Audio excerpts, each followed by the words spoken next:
À très bientôt, François. On va continuer avec une petite balade à Dubaï, c'est ça? Je ne me trompe pas, avec Jacques de Jandil. Ça s'appelle Expat. Et Jacques qui va rencontrer quelques-uns des Français qui se sont expatriés, et notamment à Dubaï. Et là, on va rencontrer un homme assez impressionnant. Il est architecte et il fait des choses un peu folles, comme on peut en faire à Dubaï. Dubaï, une ville pharaonique où se côtoient les projets architecturaux les plus fous. Ici, on est en plein dans le 3e millénaire. On dit que près de 25% des grues de la planète sont à Dubaï.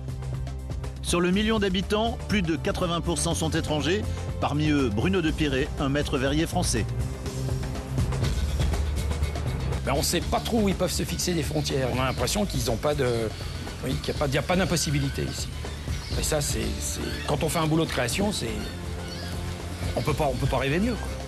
Bruno est venu à Dubaï pour la première fois il y a 14 ans, après avoir restauré les vitraux historiques des cathédrales de Paris, Chartres, Bourges ou Rouen.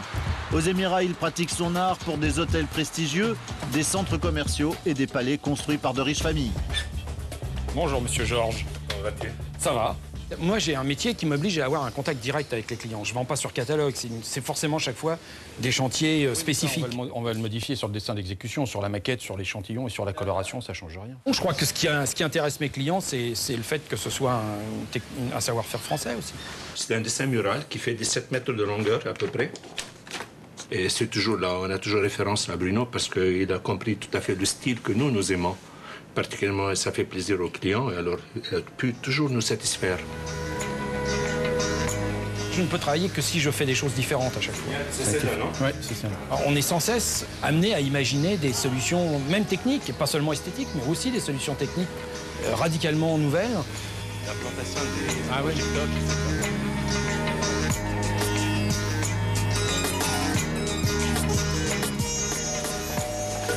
Coucou. Ton rendez-vous s'est bien passé? Oui, oui. Je crois que les clients ont été séduits par la proposition. C'est une ruche perpétuelle. Et en plus, les projets évoluent parce que c'est des choses qui n'étaient pas prévues au départ. Ça. Ici, on était sur l'eau, quoi. C'était la mer avant. C'est complètement artificiel.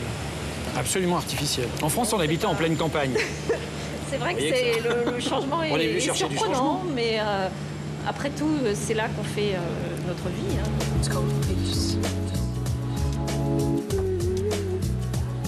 Dans le vieux Dubaï, il y a beaucoup de petits magasins, mais sinon, non, c'est des grands centres commerciaux surtout.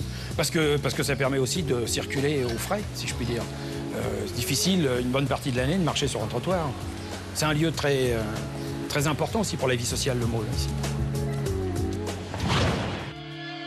Ça fait un peu tourner la tête par moments.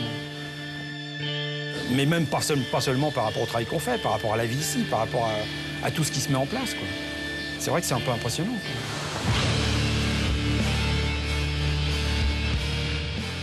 Voilà, vous savez maintenant à quoi ressemble l'itinéraire de Français vivant à Dubaï. Il faut savoir qu'ils sont plus de 10 000 et qu'ils sont 1200 à s'inscrire chaque année au consulat de France. À très bientôt, ici ou ailleurs, et n'oubliez pas, d'ici aussi, on regarde Télématin. Merci beaucoup Jacques, et un coup de chapeau donc au maître verrier que nous venons de rencontrer à Dubaï. Et puis aussi un salut amical à toutes celles et à tous ceux qui nous regardent dans le monde entier, comme vient de le dire Jacques, quelle que soit l'heure et qu'il est, vous êtes les bienvenus.